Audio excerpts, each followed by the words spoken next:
और नाज़रीन मुल्तान की बात कर लेते हैं, जहां पे तर्जुमान वज़ीर आला पंजाब और रुकने सूबाई असेंबली नदीम कुरैशी ने खुद ही किचन संभाल लिया है। वहां पर उन्होंने कुछ खाना भी तैयार किया है, साथ ही साथ खाने के बाद कुछ मीठे का भी एहतमाम किया गया है। तफसीलात जानेंगे वो न्यूज़ के नुमाइंदे जावेद इकबाल अंबर से। जावेद, बताइएगा।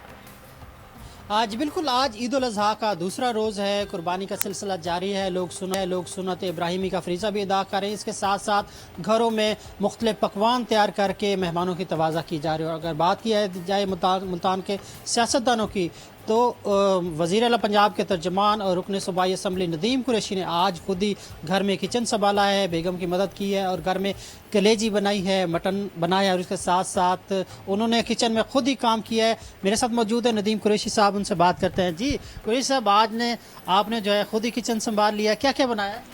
बिस्मिल्लाहिर्रहमानिर्रहीम।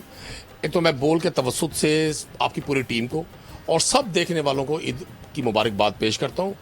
देखें, चूँकि हमारा एक कल्चर है पाकिस्तानियों का, यहाँ मुख्तलिफ डिशेज़ हैं और बकरा ईद वैसे भी बड़ी ईद जो होती है, इसकी खुशियाँ भी बड़ी होती हैं।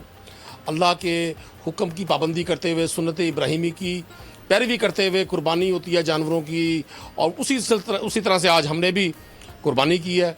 तो सारा साल बेगमात अपने शोहरों की खिदमत करती हैं, तो आज मैंने सोचा, मैंने कहा चले मैं भी किचन में थोड़ा सा उनका हाथ बटाऊं। जब हम स्टूडेंट थे और हॉस्टल लाइफ में हुआ करते थे तो बहुत सारे काम खुद ही किया करते थे।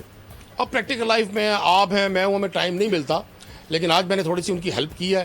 तो चलें, ये कलेजी बनी हुई है, मटन कुन्ना बना हुआ है, कीमा बना हुआ है। हमारी फैमिली की बड़ी मशहूर डिश है बड़े के पाए, वो अभी तैयार हो रहे हैं, तो उनको टाइम थोड़ा लगेगा।